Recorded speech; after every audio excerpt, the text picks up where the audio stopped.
खासदार चंद्रशेखर आझाद यांची विशाल जनप्रबुद्ध संमेलनमध्ये उपस्थिती असणार। हैदराबाद गॅजेटमुळे ओबीसी यांच्या नवीन पिढीला अत्यंत त्रास होणार आहे। सत्ताधारी जातीगत जनगणना नावाने पाणी बंद करतात। बघा ग्राफिकवर न्यूजवर विशाल प्रबुद्ध संमेलन आयोजित केलं आहे आणि या महाराष्ट्रातील युवा वर्ग त्यांच्या मागे अत्यंत एक अन्यायाच्या विरुद्ध लढणारा नेता आणि एक चांगला बहुजन समाजातील नेता या हिशोबाने पाहून राहिले आणि लोक जुळून राहिले। आझादजी उद्याला येणार आहे असं म्हटलं जात आहे, काय त्यांचं नियोजन आहे? नियोजन म्हणजे प्रबुद्ध संमेलनात हे करून प्रबोधन देणार आहे। कुठे आहे हा कार्यक्रम? सुरेश भट सभागृहामध्ये आहे, दुपारी 1 वाजता। गिरटकर साहेब, महाराष्ट्रामध्ये आता नव्याने एक ओबीसी वर्सेस मराठा असं आंदोलन सुरू आहे, काय सांगाल आपण? ओबीसी लोकांची दिशाभूल केल्या जातात। कारण कसं आहे की हैदराबाद गॅजेट म्हणजे काय ते अजूनपर्यंत लोकांना माहीतच नाही आहे।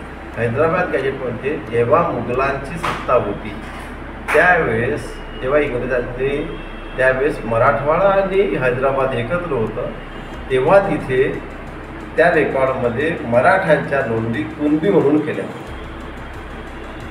आता जर तुम्ही हैदराबाद गॅजेटनुसार महाराष्ट्रामध्ये जर ते तुम्ही आरक्षण देऊन केलं तर पहिलेच ओबीसी वर्गाला 27% आरक्षण मिळालं आहे। त्यातही इतर लोकांना वाटल्यावर 9% गेल्यावर 18-19% आरक्षण वाढलेलं आहे आणि त्यामुळं इथल्या ओबीसींना खूप काही गोष्टी काही करून राहिल्या।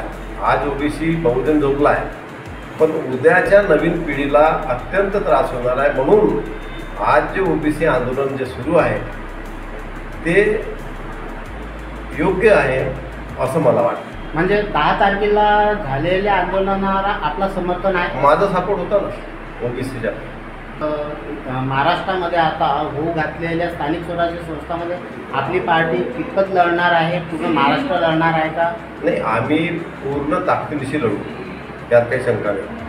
आणि महाराष्ट्र लढवायचं की पंचायत समित्या, नगरपालिका हा संपूर्ण नाही, मलाही मी प्रवक्ता आहे, परंतु जोपर्यंत केंद्रातून जो केंद्रीय कमिटी त्याच्या जे आमचे जे श्रेष्ठ आहे, जे वरिष्ठ लोक ते त्याबद्दल प्रोटोकॉल तयार करतील, त्या नियमानुसार आम्ही चालू। असंही म्हटलं जात आहे की आझाद समाज पार्टी व AMIM सोबत युती होणार आहे, अशा चर्चा रंगल्या होत्या, यावर आपलं काय नाही? आझाद समाज पार्टी सर्व धर्म समभावाची पार्टी आहे। यात कोणत्याही धर्माचा द्वेष किंवा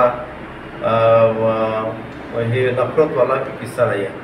आता आमच्या पार्टीमध्ये कित्येक मुस्लिम बंधू आहेत, आम्ही जातीभेद किंवा धर्मभेदवाला काम नाही, त्यामुळं आम्ही हा विचार नाही करू शकत। आणि जी जर अलायन्स करायचं आहे तर ते श्रेष्ठ ठरवतील, आपण त्यात ठरवू शकत नाही। पक्ष का ठरवते ते त्याच्यावर निर्भर आहे।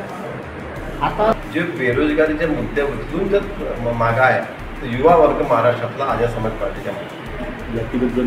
जातीगत जनगणनेबद्दल आपलं काय मत आहे? ओबीसीची जनगणना झाली पाहिजे? त्याचं मंडळ आयोगापासून मागणी आहे, तर जातीगत जनगणना होत राहिली ना, ज्याची सत्ता आली तो झाकून टाकतो, पुस्तकाचे पान बंद होऊन जाते, त्यामुळे झाली तर पाहिजे। याकरता आपण पुरजोर करणार आहोत, सपोर्ट राहील त्यासाठी जातीगत जनगणनेसाठी।